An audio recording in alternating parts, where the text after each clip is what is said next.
एक दिन गौतम बुद्ध अपने शिष्यों के साथ एक यात्रा पर निकले। रास्ते में वे एक पेड़ के नीचे विश्राम करने लगे।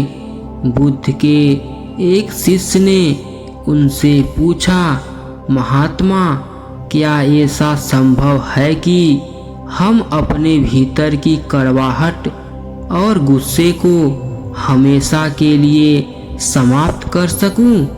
बुद्ध ने उसकी ओर देखा और मुस्कुराते हुए कहा, आओ मैं तुम्हें एक कहानी सुनाता हूँ। एक बार एक व्यक्ति अपने गुस्से और कड़वाहट से परेशान होकर एक साधु के पास गया।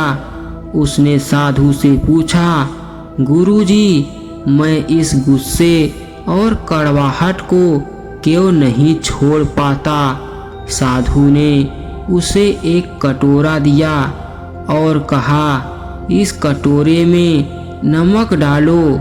उस व्यक्ति ने कटोरे में नमक डाला और साधु ने कहा, अब इसे पियो। उस व्यक्ति ने एक घूंट पिया और थूक दिया। उसने कहा, यह तो बहुत कड़वा है। साधु मुस्कुराए और बोले, अब चलो मेरे साथ। वे दोनों पास की नदी के किनारे पहुँचे।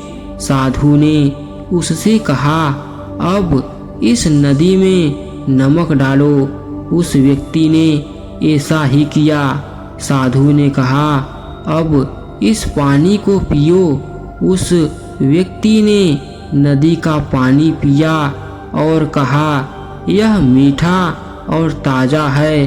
तब साधु ने समझाया, तुम्हारा गुस्सा और कड़वाहट नमक की तरह है। यह हमेशा उतनी ही मात्रा में होती है, लेकिन यह तुम पर निर्भर करता है कि तुम इसे छोटे कटोरे में रखते हो या विशाल नदी में घोलते हो। जब तुम्हारा मन संकीर्ण होता है तो यह कड़वाहट असहनीय लगती है, लेकिन जब तुम्हारा मन विशाल होता है तो यह खत्म हो जाती है।